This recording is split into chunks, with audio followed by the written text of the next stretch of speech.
Welcome to another weekly featured business, brought to you by Visibility Impact and your host, James Moffat, where he will gracefully take our featured guest on a personal and business journey and stories that will inspire, educate, and engage you.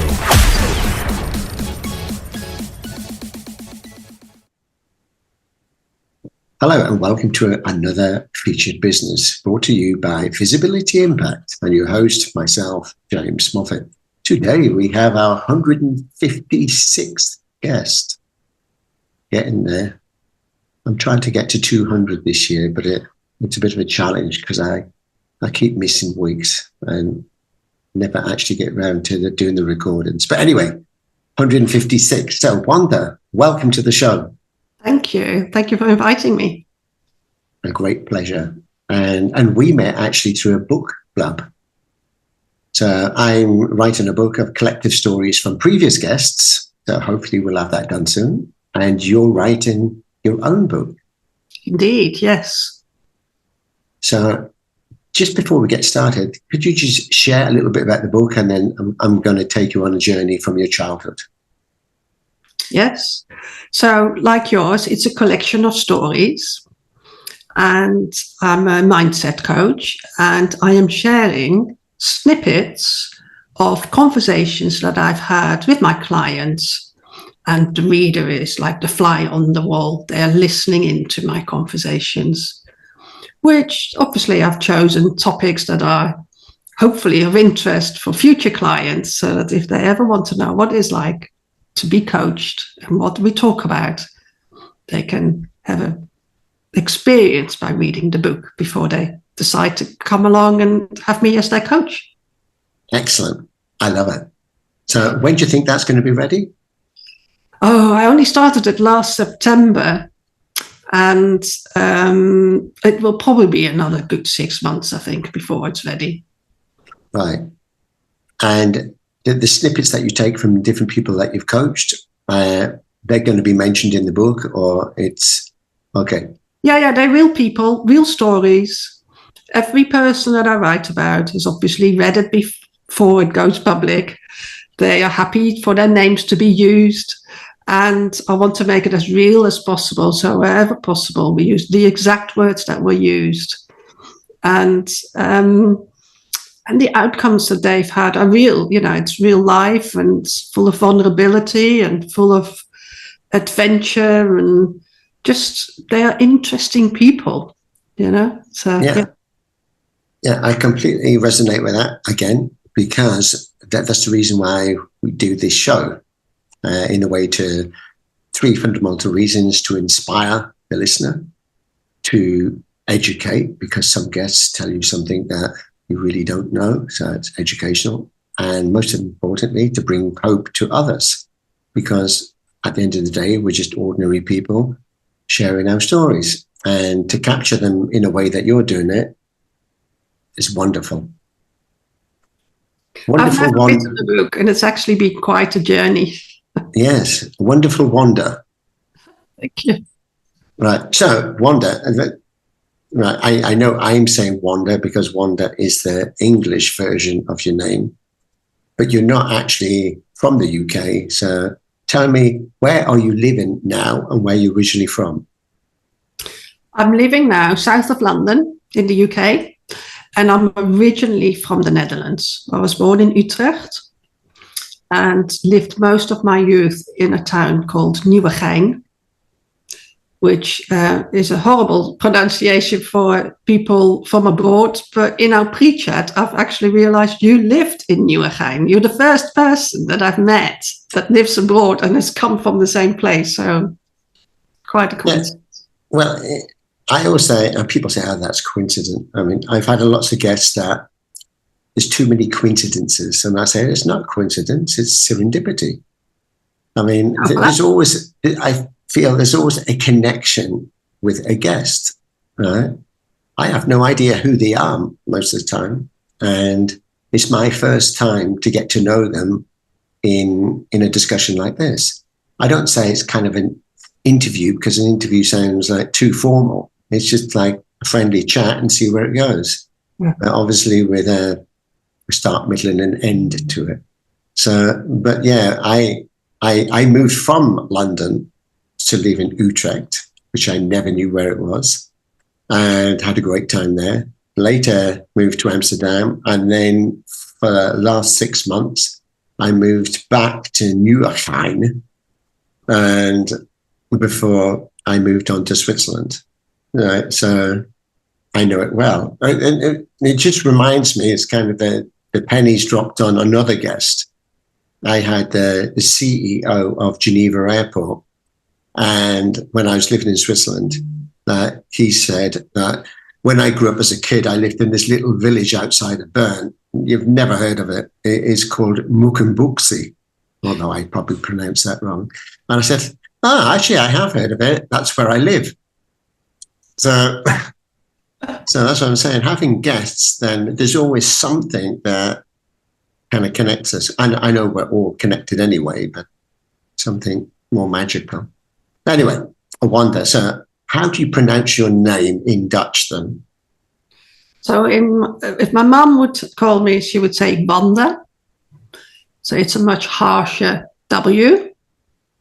And because I've been in the UK 30 odd years more, I've got used to the softer Wanda. But either will do.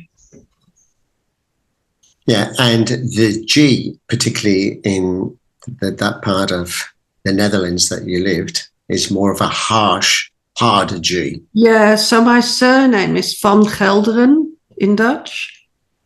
And again, I don't really use that pronunciation in the UK, so it becomes softer and it's Van Gelderen. Yeah, very nice. Okay, so Wanda, you say you moved when you were 10 then to the UK? No, I was in my early 20s. I thought you... Right, no, okay. I grew up in the Netherlands. I did my schooling in the Netherlands, and then I moved to the UK to go to university. So you moved separate from the family? It wasn't the family? Yes, I left home. I left home, basically. Right.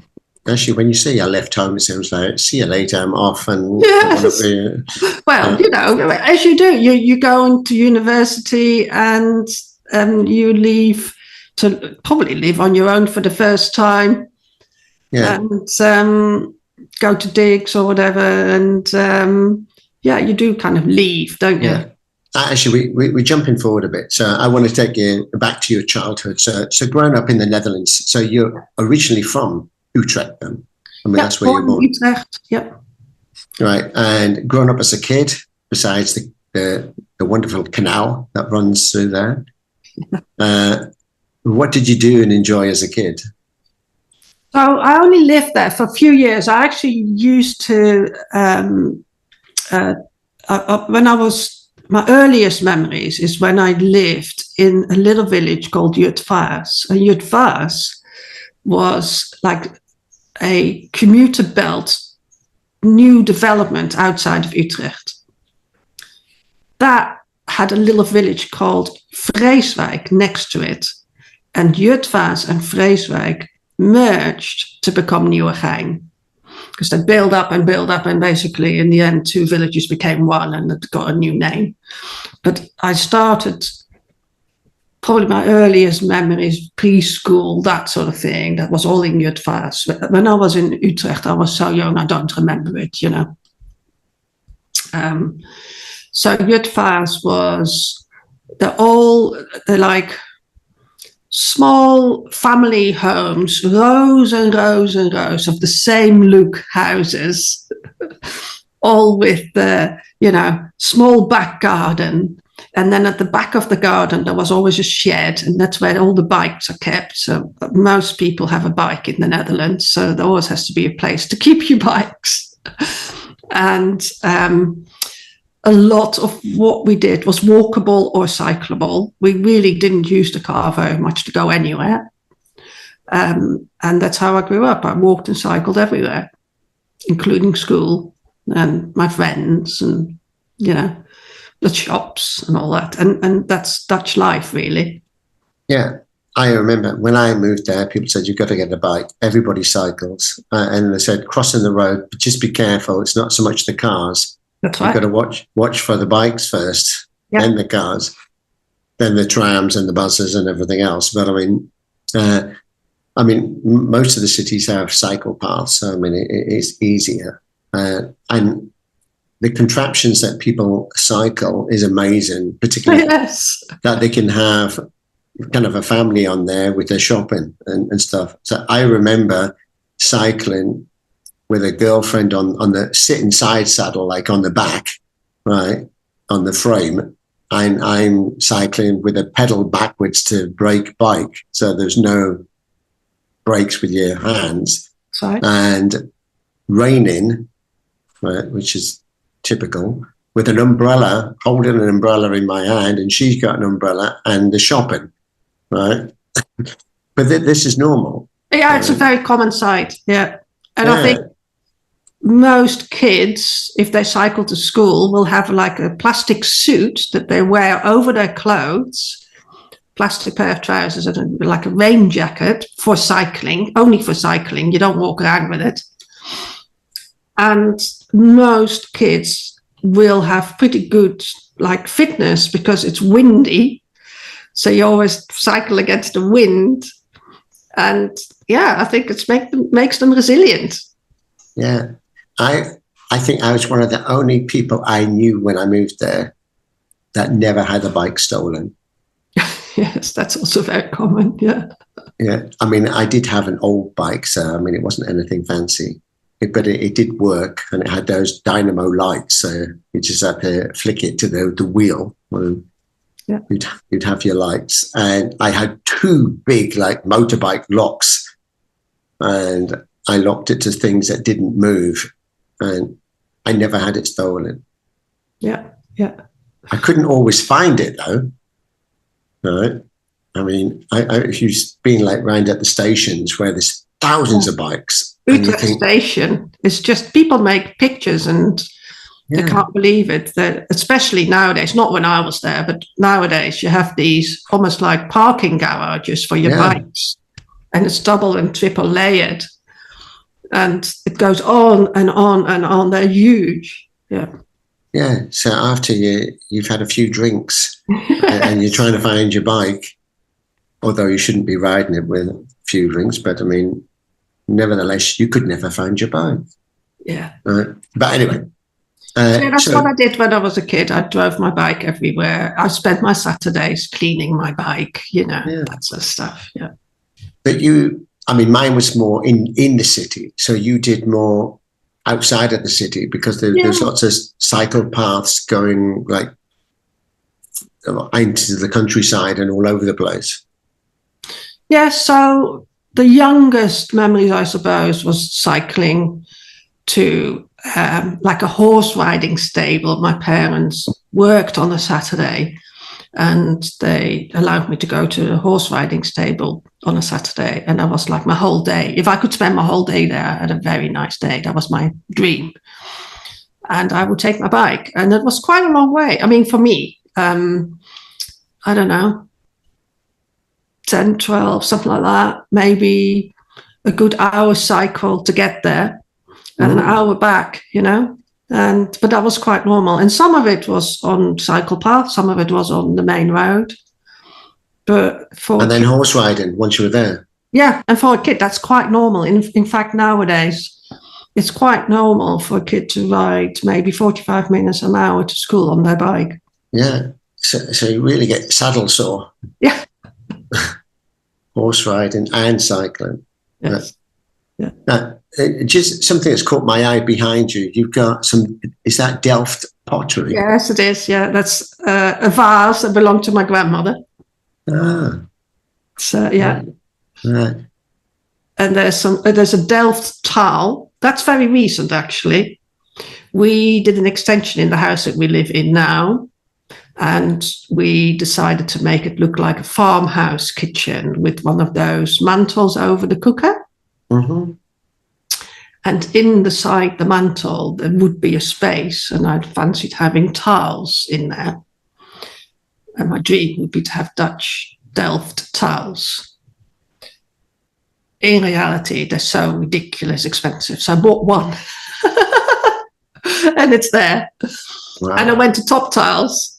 It's just a warehouse in the UK where you buy tiles. And I bought a tile that was kind of not blue, it was greeny colour, but that I could afford and fill the whole half background. Yeah. And also you can't find these tiles. I certainly couldn't find 100 of them. Yeah. So where I bought this is in a little village and it was dug up at the back of the store kind of thing. But I liked it, so yeah, I kept it. Did you ever drive from the UK back to the Netherlands? I mean, when I say drive, I mean you get the ferry, obviously.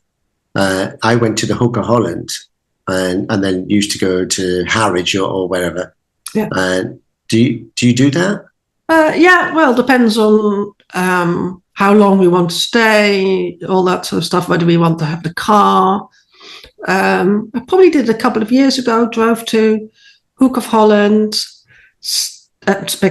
drove to Harwich, stayed overnight to get the 6 or 7 o'clock ferry the following morning, spent 8 hours going to Hook of Holland, and then where my mum lives is maybe an hour's drive from Hook of Holland. All right. When I want to have the car for some reason, that's quite a nice route. If I don't stay for very long and I don't need the car, I fly because public transport is pretty good. Yeah. I can go from the airport with a train to family. And if I drive with my husband, we actually go via Calais, but the Calais to Utrecht route is quite long and it's a lot of driving. So we do it together.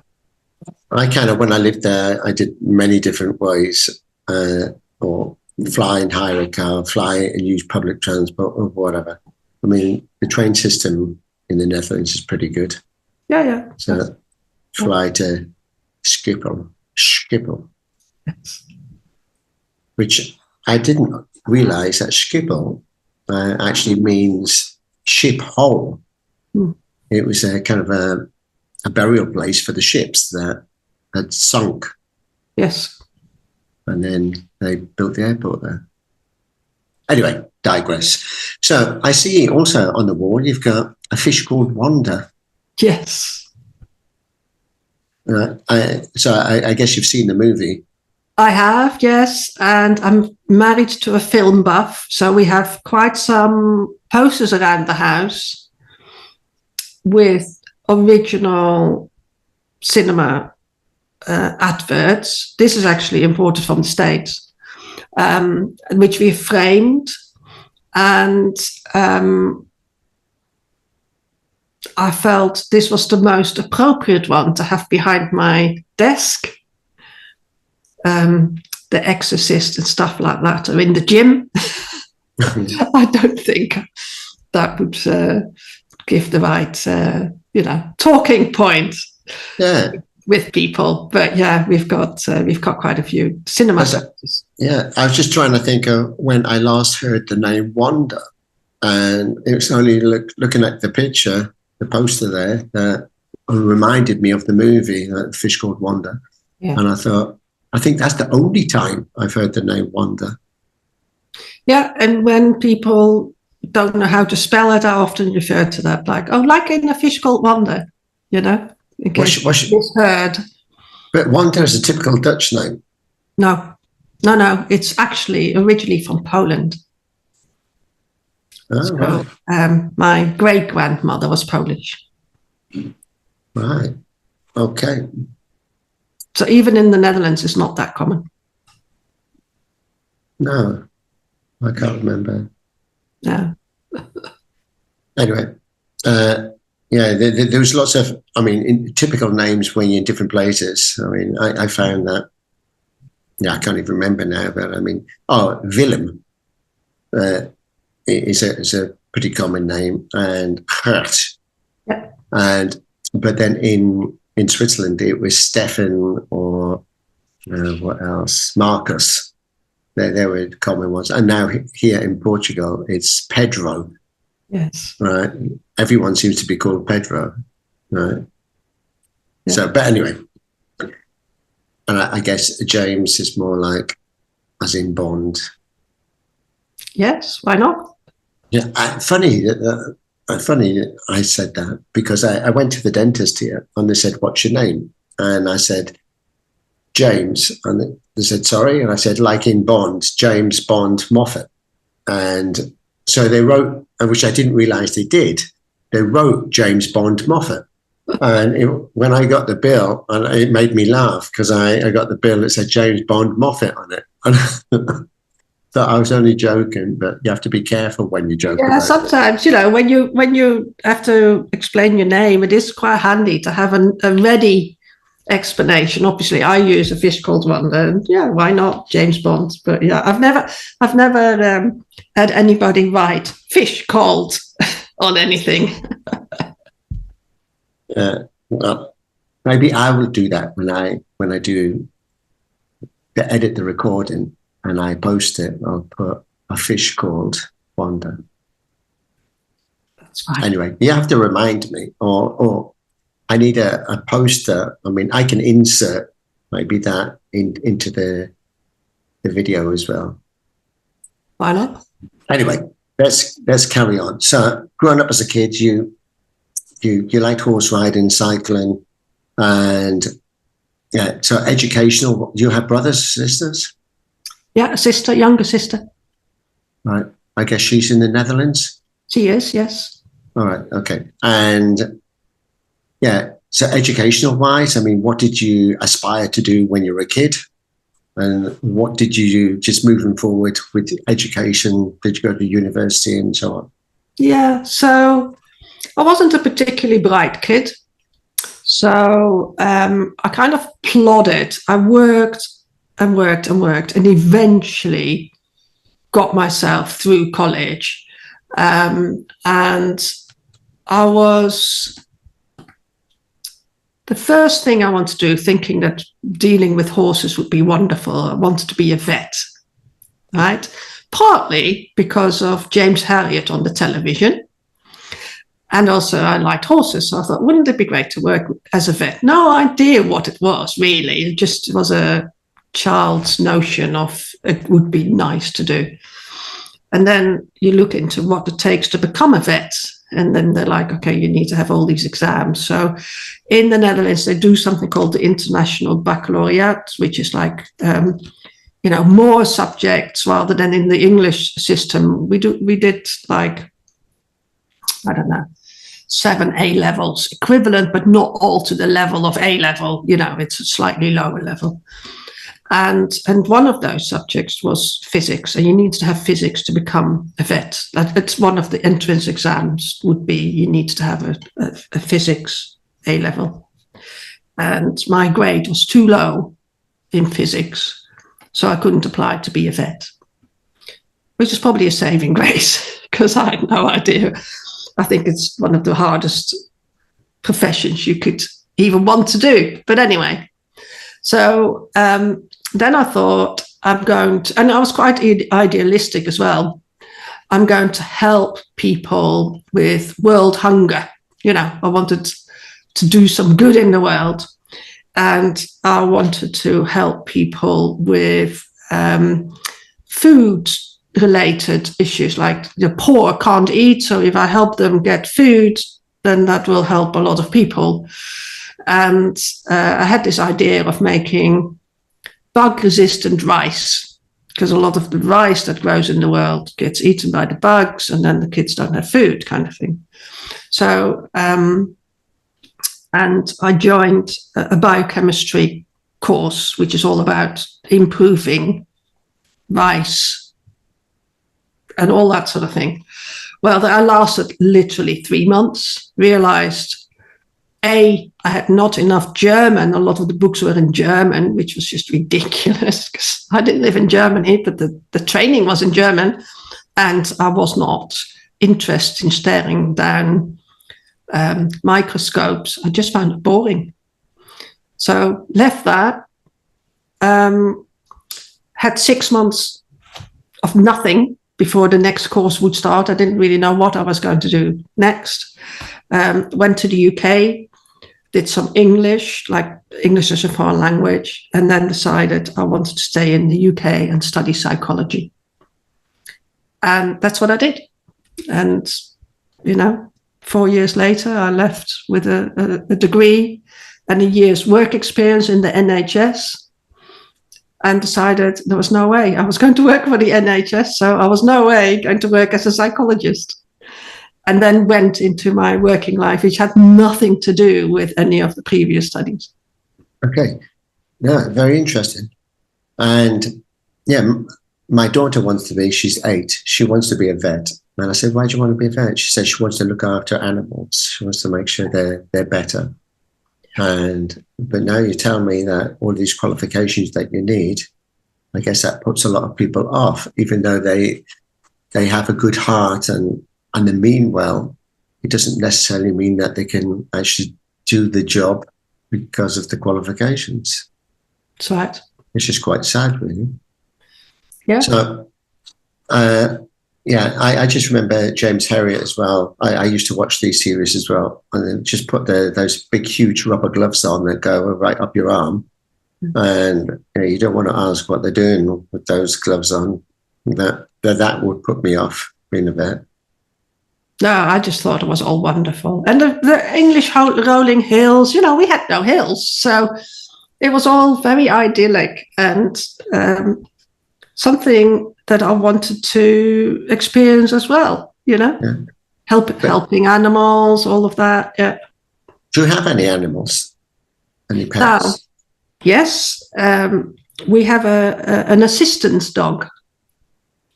Yeah. So we have something called a hearing dog. Yeah.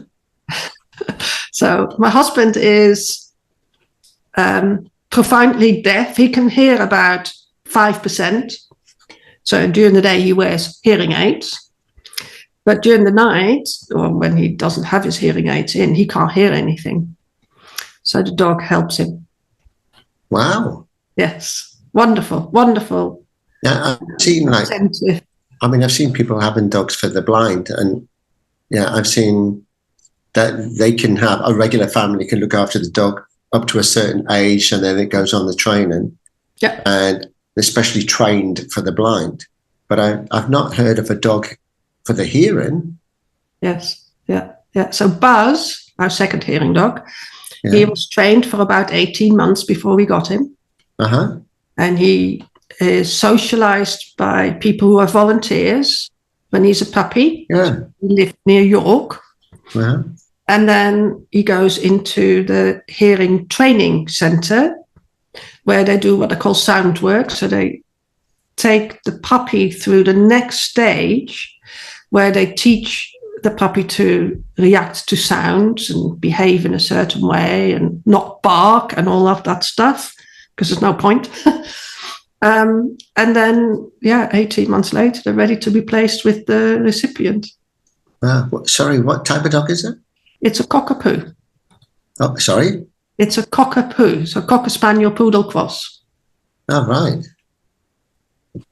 Yeah. So one of the reasons. I've heard of Labradoodles. Yeah, similar thing. So one of the reasons is they actually breed the specific dogs because the cocker has got the energy, but the poodle has got the intelligence. Yeah, because a lot of time kind of Labradors are used for these things. Yeah, and they don't shed any hair, so they're good for in the house. He goes to the office with my husband, so he's a working dog. So he's out today. I know. So the dog takes the phone calls. Yeah, preferably. And there's all the emails as well. I can just imagine that the phone rings and the dog answers. Yeah, you could write a book about this, couldn't you? But in a fun sort of storytelling kids adventure book with a dog doing the hearing, but the dog talks. Yeah. I mean, they're becoming more popular now, assistance dogs in general. Yeah, so I've just got maybe a weird sense of humour. I'm imagining this dog sitting on your shoulders, right? Instead of a hearing aid, you've got the dog sitting on your shoulders now. And the dog's like listening out, watching you cross the road and stuff. Yeah. Okay, I'm being silly now. But Yeah, no, you could write. You could do some kids' adventure books on. You could. What's the dog called? Buzz, like Buzz Lightyear. Yeah, you say like the Buzz, the hearing dog or whatever, and do some kid storybooks on it, because I'd never heard of a hearing dog, and I think for kids it would be good entertainment.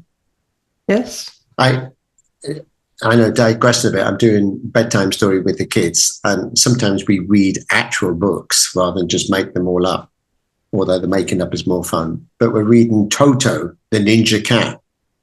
Okay. Right.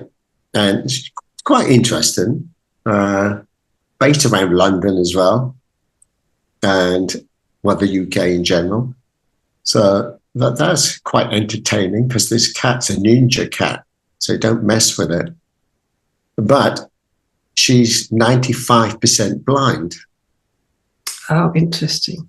Yeah. Yeah. So maybe there's something there. You could think about some kids' books with a hearing dog.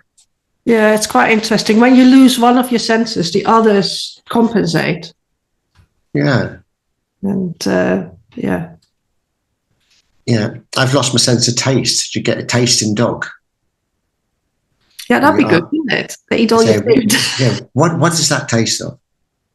I'm joking. I haven't lost my sense of taste. But anyway, so we don't have any other pets. We have Buzz. Right. No horses anymore.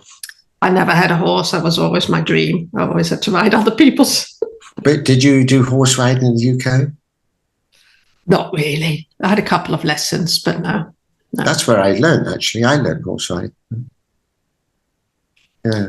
Very different. It's very different. You go more out in the open countryside in the UK. We don't do that in the it's too populated. You're always in like a man-made environment with the horses in the Netherlands.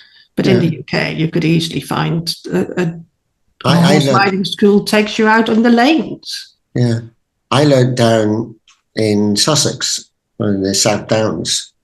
I went horse riding there. That was great. So, university, which one did you go to? I went to Guildford. It's called University of Surrey. The girls' one?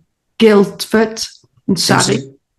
It wasn't a girl, because isn't there a girls' one in Guildford, just for girls or something? Just that there is a very famous girls' school, but no, not a university. Oh, okay. Okay. And so tell me about it. So you decided, why did you decide that from the Netherlands that the UK was the place to be? Because in the 6 months in between me not knowing what to do after my biochemistry and having to choose my next course, I had met somebody who was a Brit and decided that I quite liked him, and he became my husband of the future. But love took me to the UK. He had a simple name like John Smith. It was very similar, yes. Yeah. You shared offline, actually, a funny story about why you've kept your maiden name. So maybe you could just share that story, because that was funny.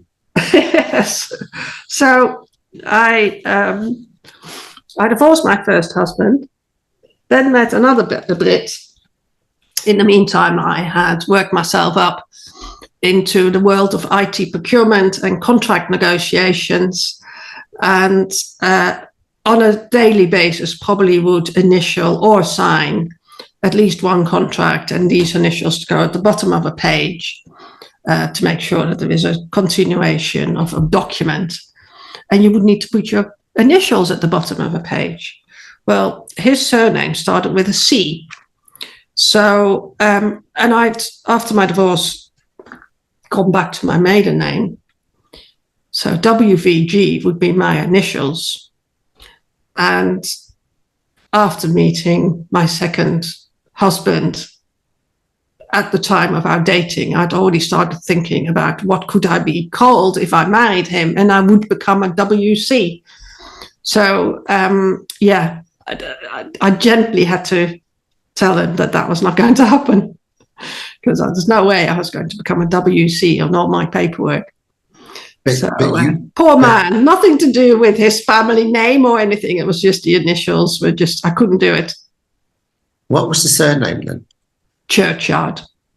Churchyard. Churchyard. Yeah. Not Churchill. No. Churchyard. I've never heard of that. My husband is Doug Churchyard. I've never heard of that one.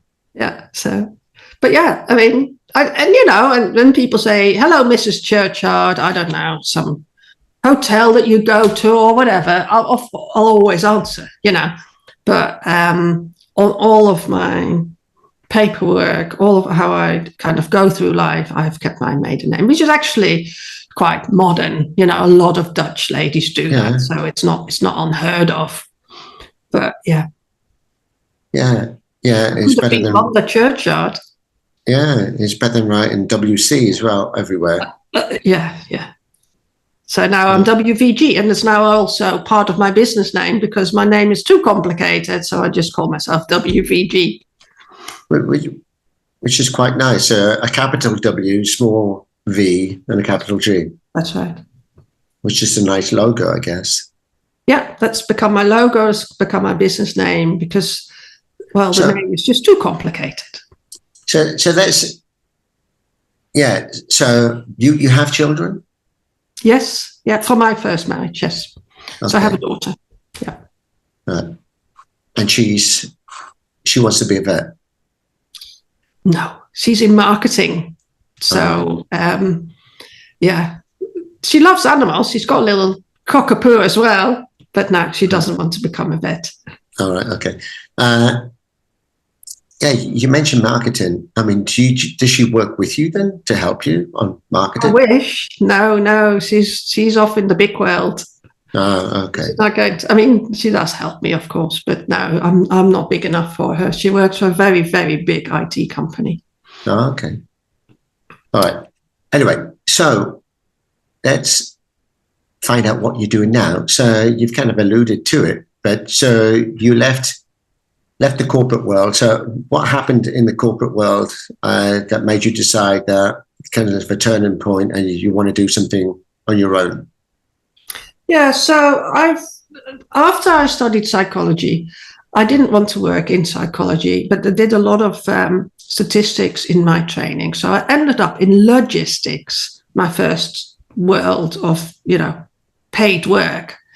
And in logistics, a lot of what I do is also procurement. So kind of for 25 years, I've worked my way up in procurement, and I started to specialize in IT, and I'm a specialist in negotiating software contracts until 2015, where suddenly I became ill. I developed an autoimmune disease called type 1 diabetes.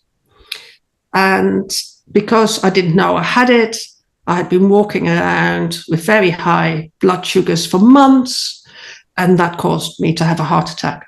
Wow. And initially, it wasn't one of those heart attacks where, you fall to your knees like in the films and you've got one. I didn't even know I had one. But yeah, that's another story. But initially, my reaction was, they're going to fix me, excuse me. And they put a stent in. And 2 weeks later, I wanted to go back to work. So, sorry, describe that feeling. What's the feeling?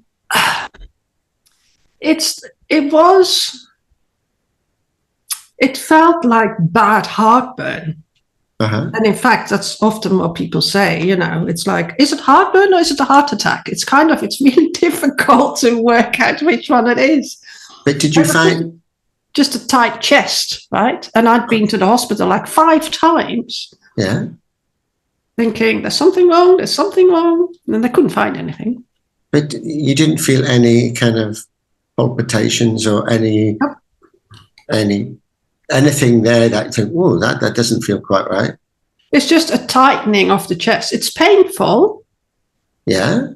But so is muscle ache, and so is heartburn, and often all of these things get a bit mixed up, like from a symptoms point of view.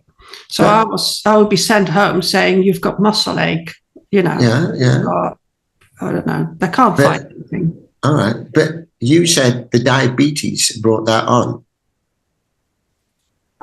Yes, diabetes. But how did you know you had that?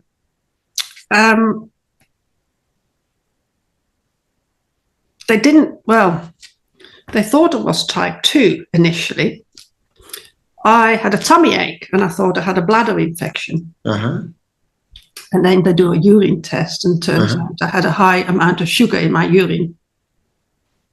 So I thought I needed antibiotics, and the doctor said, "No, you need something else. You need tablets to lower your sugars, because the sugars are irritating your bladder." But with your diet, sorry, just to jump in, your diet, I mean, what you were eating regularly, did it contain a lot of sugar? No, it's not related to diet. You weren't like a chocoholic like me? No, so that's the misconception that people have about type 1. It's an autoimmune. It's got nothing to do with what you eat. Oh, right. So I can carry on eating chocolate? Yeah. Your pancreas is working fine. Okay. And it will deal with any sugars that you take in. With type 1, your pancreas has died off, basically, and it doesn't work anymore. It doesn't make any more insulin. Therefore, it doesn't counter. What would trigger that then? Could be stress. It could be genetics. Okay. Yeah, it's like any autoimmune, right? Right. So you had a heart attack. Yep. You went to the hospital, but you didn't know you had it until you went to the hospital. That's right. So I do a fitness class on a Saturday. And how old were you then? 50. I was just after my 50th birthday. Yeah. Yeah. So, I mean, when they say, I always say life starts at 50. I mean, it's a good way to start a new life.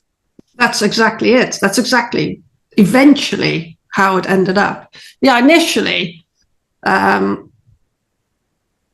actually had the heart attack during the fitness class, didn't know it, went home, felt sore, said to my husband, "Oh, it's back again."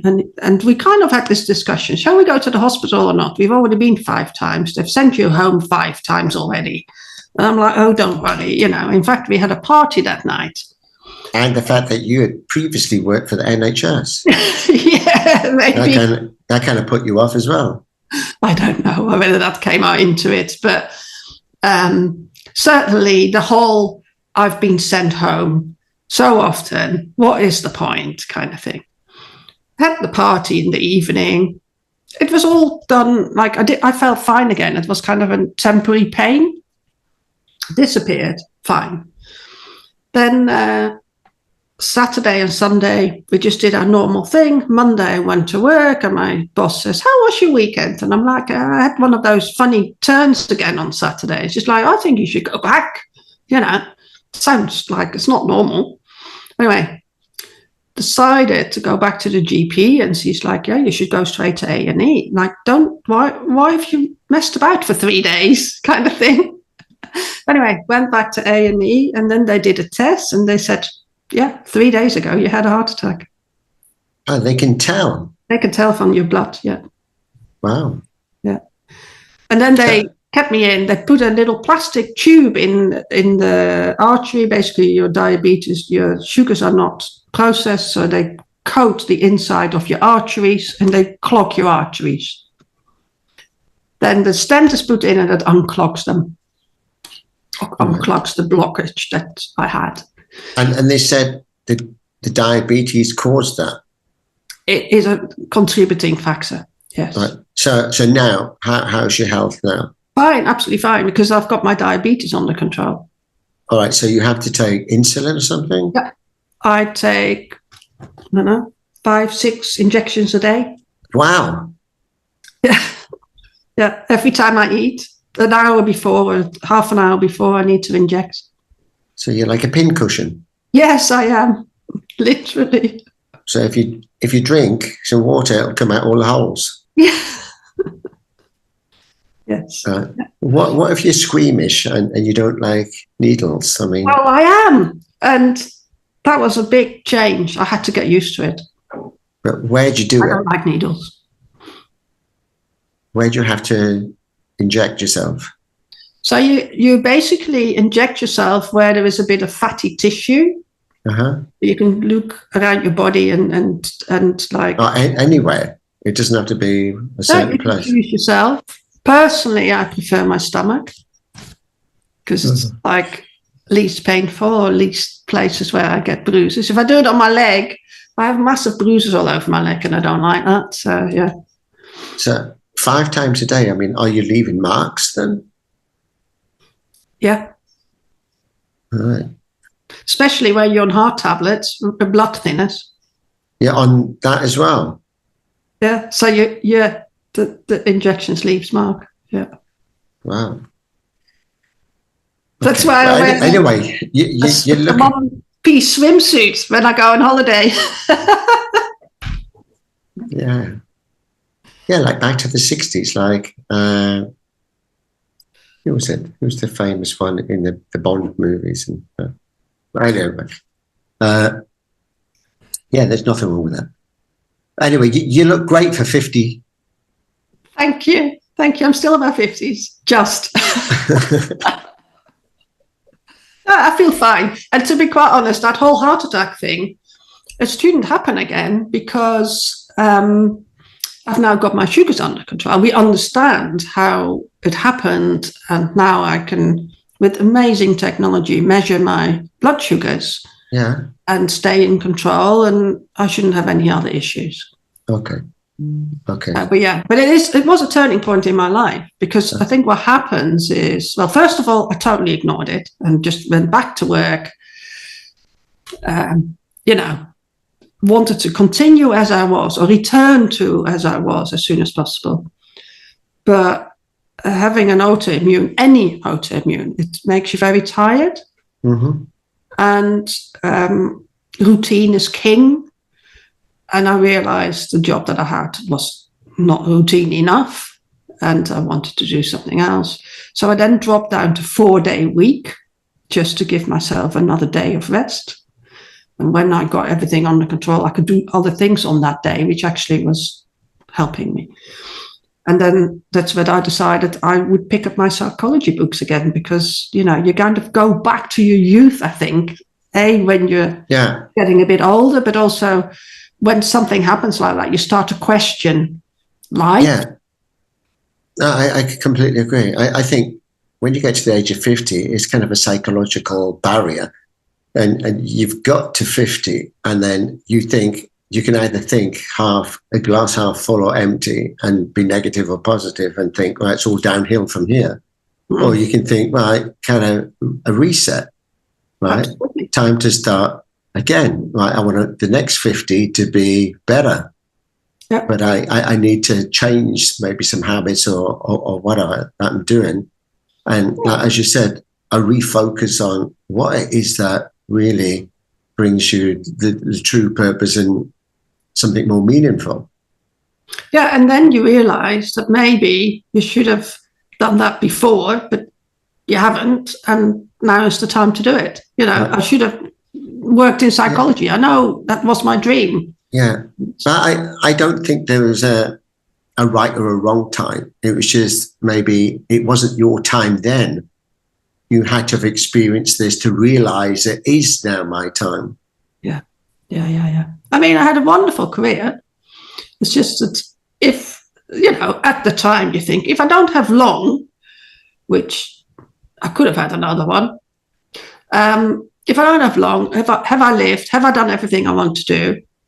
And then you're like, no, actually, I wanted to do psychology years ago. Let's get back into that now. So it was a bit of a reset, I suppose. Yeah, exactly. So where are you now? So, I mean, you went through that kind of a big wake up call, I mean, for your health and everything else, and also to then refocus. So where are you now on that journey? So I'm now a qualified mindset coach. I work under the International Coaching Federation system. So you count hours, a bit like your pilot's license, and they give you stripes and stuff. So I've got my second stripes, which means, coached, I don't know, I've coached about 1,200 hours or something at this stage. And for the last 12 months, I've been solely on my own in my own coaching practice. And before that, I spent 8 years doing a job where I was the IT procurement or commercial person, but also an internal executive coach in an IT company. So I was an internal coach for 8 years. And that's where I honed my coaching skills while, still earning a living as a commercial person. And as part of your training, you've met someone that is a kind of an industry veteran. I was just reading the notes, and I'm not going to say his name, but you can tell me. You mean the you asked me maybe a memorable memory? Yeah. Yeah. So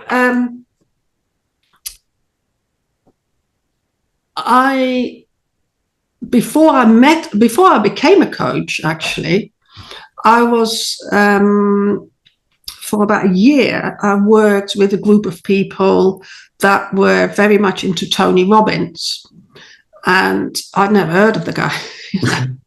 And I think once you know, but if you don't, it means nothing. But he's like instrumental in explaining as a coach himself, a life coach himself, that fear can be overcome.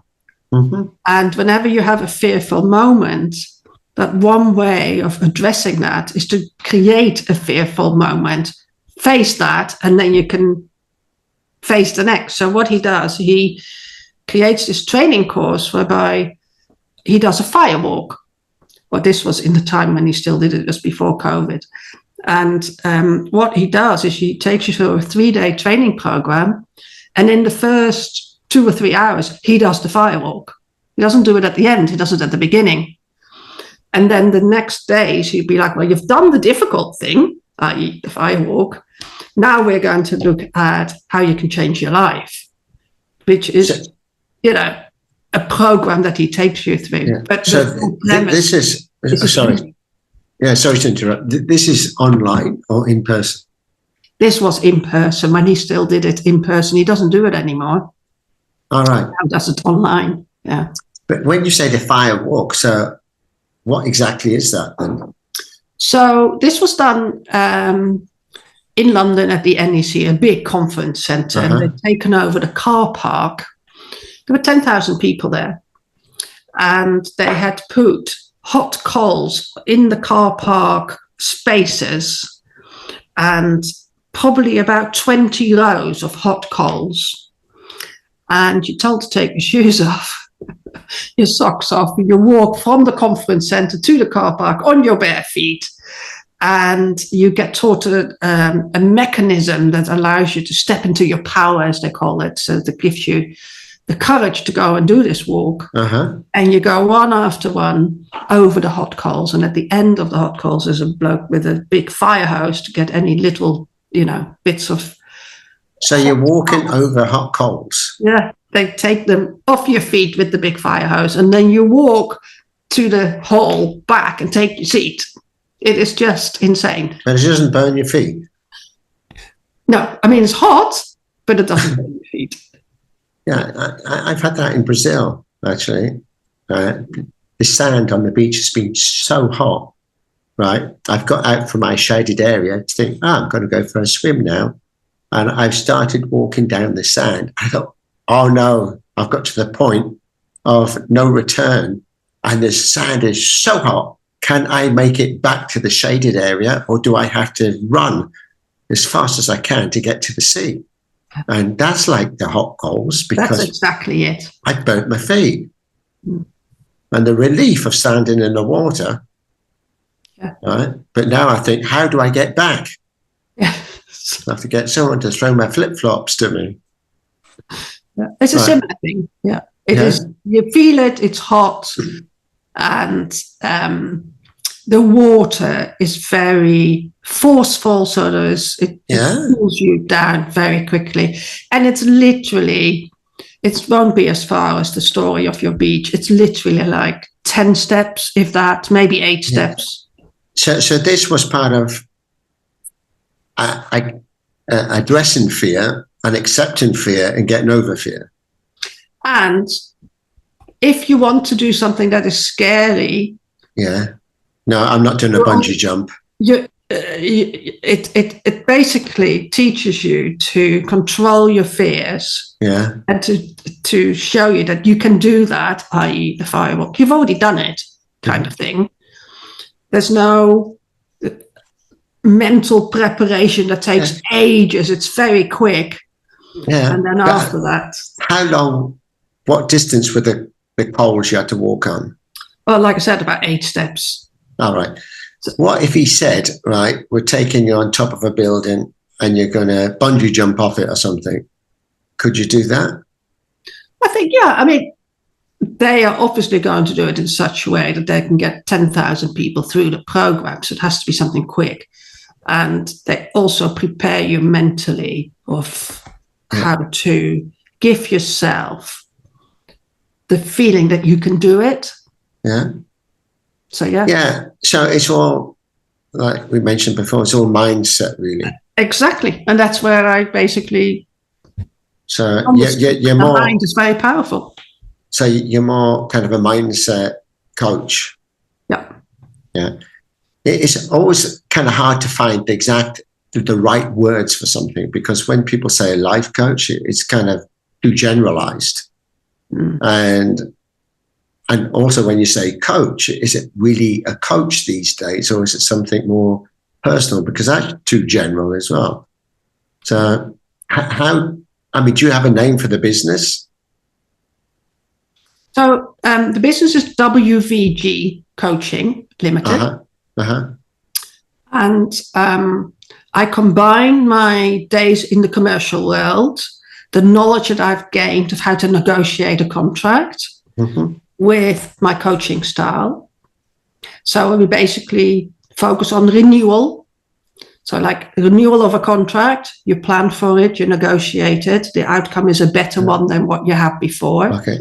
And just make sure people don't have the initial WC. That's right. If the WC, they're not in. So if you've got a WC like name, get rid of that. Because that's the problem. Step into your power. Yeah. But I mean, do whatever you feel is necessary to feel happy, right? Yes. In my case, I was using my own name. Anyway.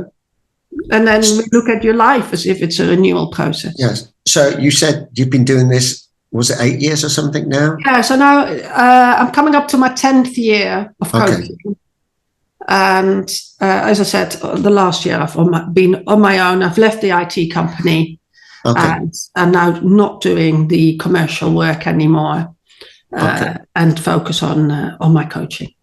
So typically, who are your clients that you look for now? So they tend to still be from the world that I used to work in. So FTSE 500 type companies. Some people call it executive coaching because a lot of the people will be senior, but they don't have to be. And I tend to attract people who have started to question with some sort of wake-up call. Doesn't have to be a heart attack, let's hope not. But some sort of wake-up call has happened, and they are questioning whether they're in the right place, whether they're doing the right thing, whether they've got the right approach to work because it's no longer suiting what they're doing. Maybe they are thinking they're not happy in their work, or maybe they're not happy with their work-lifestyle balance, or they've noticed a habit like people-pleasing, and they now realize it's not serving them, but they want to make a change, but they don't know quite how. Excellent. And I see, you do it face-to-face or online or in one-to-one or in groups, or how do you do it? Yeah, so I do it mainly online because that's the way it is nowadays. I love doing face-to-face, but it doesn't happen that often. And I do one-to-ones, and I also have a group coaching program for women in tech. So those are females, like a female accelerator program, who a lot of them are self-funding. So they have decided to take charge of their own life, determine, what they want to do, and they have decided to invest in themselves via this group program. Excellent. And because you can do it online, so your audience are typically just the UK or anywhere? A group program, mainly UK. And my one-to-one, funnily enough, I do a lot of it in Dutch. I get invited as a Dutch speaker with, people who maybe work for an international company but would prefer to be coached in Dutch. So, or European companies that have got a bunch of multicultural coaches, those sort of things. Oh, before I forget, does your husband speak Dutch? No. Your daughter? No. A little bit. They can go, when they're on holiday, they can order their food and drink and stuff like that. She can say alsjeblieft. Yes, and hagelslag. Dankjewel. Oh, sorry, and? Hagelslag. Oh, yeah. Which is a Dutch breakfast of chocolate sprinkles. Yes. Exactly. The chocolate sprinkles and the sour milk. Yeah. Anyway, how's business going? You know what? It's actually scary. I should do another firewall. It's scary to be on your own, because obviously the past 8 years, I've had it easy. The clients have come to me because an HR department has decided, right, here's a bunch of high-performing people or high-potential people. They're going to get coaching. Well, off you go. And they kind of give me 15 at a time, and I've got a program and everything else. Now, every client is hard fought for. So, and I'm on a learning curve. I love it. I absolutely love it. And I think the results, are equally good as if they were given to me versus if they were part of my own business. So I'm 100% confident as what I deliver. But being a self-employed person that needs to acquire their own business has been a bit of a learning curve. Yeah. And no, I know where you're coming from. I went through several different of my own businesses, either with close colleagues and in the end do my own thing. And I like the independence of doing my own thing when I want to do it. And although I like what I like doing now is looking at people that do something and see how we can help one another. So if there's like maybe a program that is on offer that I think, well, you could harness both skills and provide something kind of magical for the audience, then I'm all for that as well. And I've been invited to other people's kind of new programs because there's something there that sometimes, to me, it's nice rather than just doing it on your own. You're co-sharing that, and it's so much fun because, just to use an example with you, if I was to do something with you, you've got a skill and a knowledge of things that, I haven't, and vice versa. But bringing those together in a program can be really quite magical for the audience, and it's fun to do. Yeah, it's definitely. I felt it. There have been days where I really miss the office environment and the camaraderie of your, exactly. colleagues. Yeah, that's why, particularly when you're working alone at home, you can be quite isolated and lonely. Yeah. But if you said, no, next week we've got a program, we've got 10 people in the audience or whatever it may be, and we're going to share a program, then it's just a buzz. It's fun. It's exciting, and you look forward to that. Yeah. I can hear you. Yeah. Anyway, that's kind of food for thought because I also do that with other people, and it can be great. Yeah.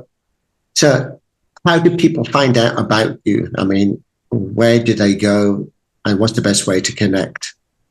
So most of them find me because I've reached out to them, or they already know me from my last 8 years in the business that I used to work at. Some of those people have moved on, and they'll come back saying, you used to do our coaching. Can you now coach me, or can you coach from my company where I now have worked? So a lot of it is by people already know. Most of my clients are already known to me today. And I think that's a great start. But I know I'm going to soon need clients I've never met. So the way they can find me is I spend most of my time on LinkedIn posting.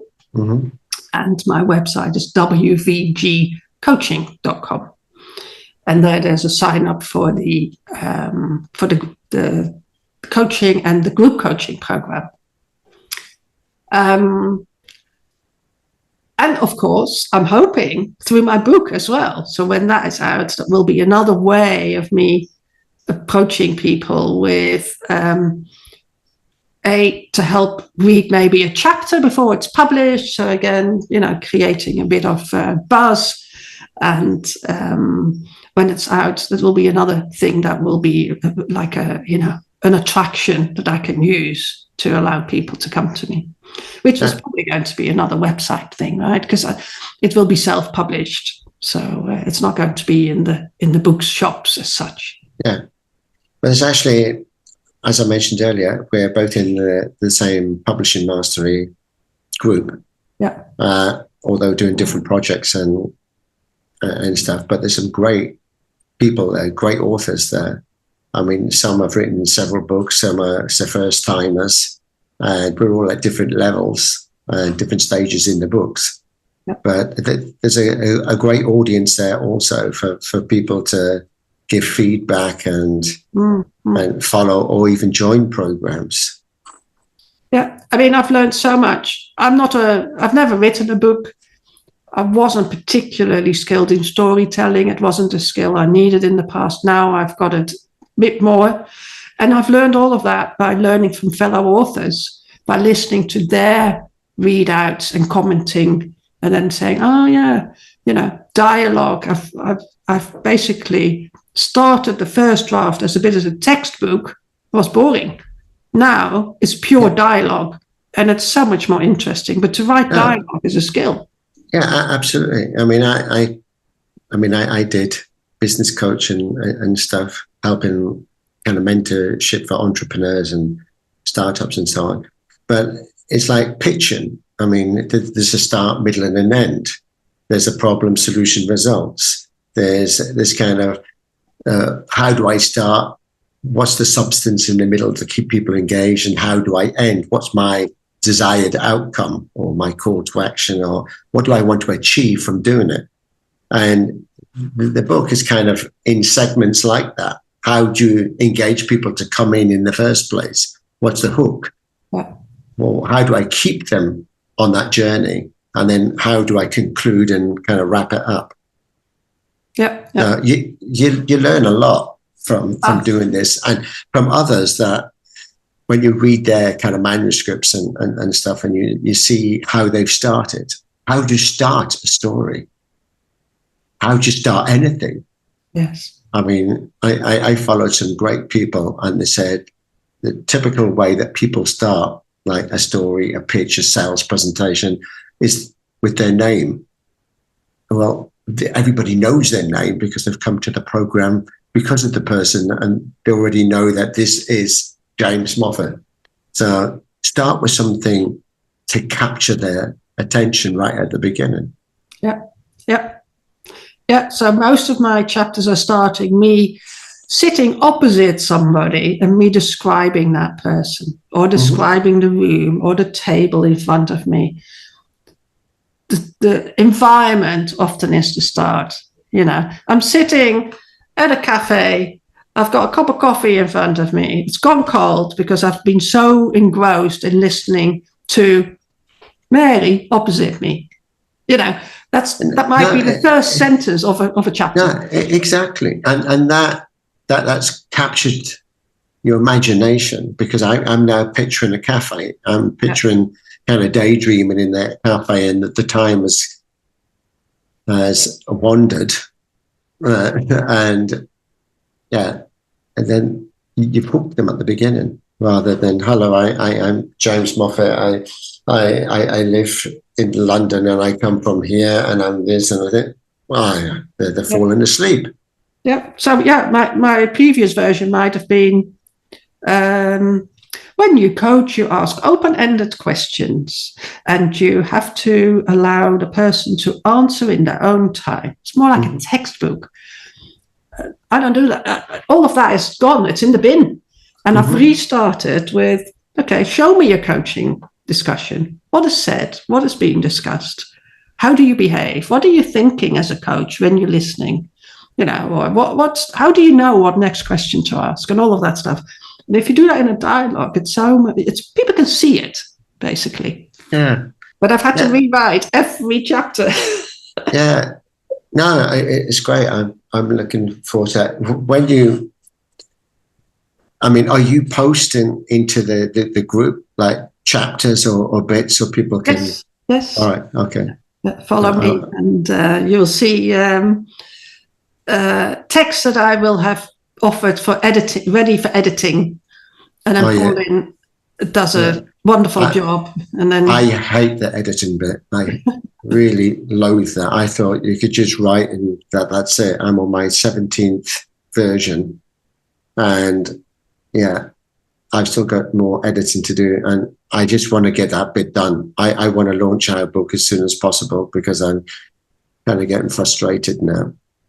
I certainly had the same urgency when I first started this journey. I now realize that book is not going to go out until the editor is happy.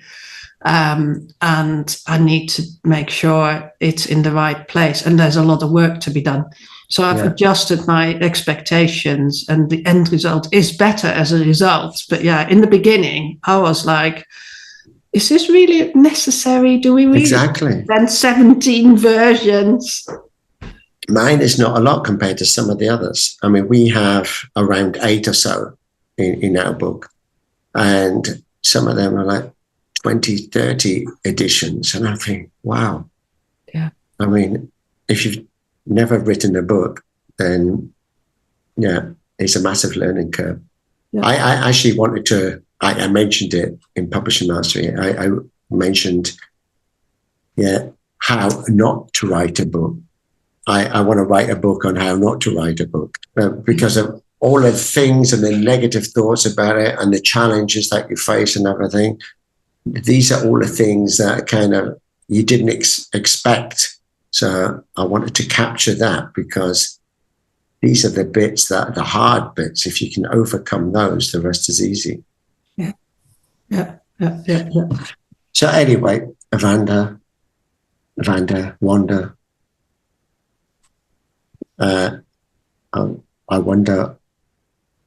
why I call you Wanda. No, don't be silly. You can call me whatever you want. Yeah. Okay. So, Wanda, you've been an absolutely wonderful guest. So I'll put kind of the links, if you share the links how people can connect with you, then I'll add those. If there's anything else that you wish to share to advertise your business, then we can do that. And just before we wrap up, have you got any kind of closing statement, comments, something you want to leave the audience with? It's probably the theme of the book, right? Mindset unlocks everything. If you can get a clear understanding of your mindset, you can get a better life. And renewal is possible at any stage. Wonderful. Yeah. Thank you for interviewing me. Yeah. Well, or having a chat. It wasn't. Yes, I was going to say it's not really an interview. No. I'd be asking you lots of questions. So, I mean, it's a great chat. Great to, I mean, I don't know you, but now I've learned a lot about you. It's now easier to keep in touch, to see what you do. And I know the person behind the book now, or the programs, or what you do. And I hope others will enjoy it as much as I did, getting to know you more. So thank you very much, and I wish you a wonderful day. Thank you. Thanks. Bye-bye. Bye. Wow, that was another Featured Business brought to you by Visibility Impact. If you'd like to be our next featured guest or learn how James Mofat can help you leverage on the art and power of interactive storytelling for your business, reach out and schedule a call now.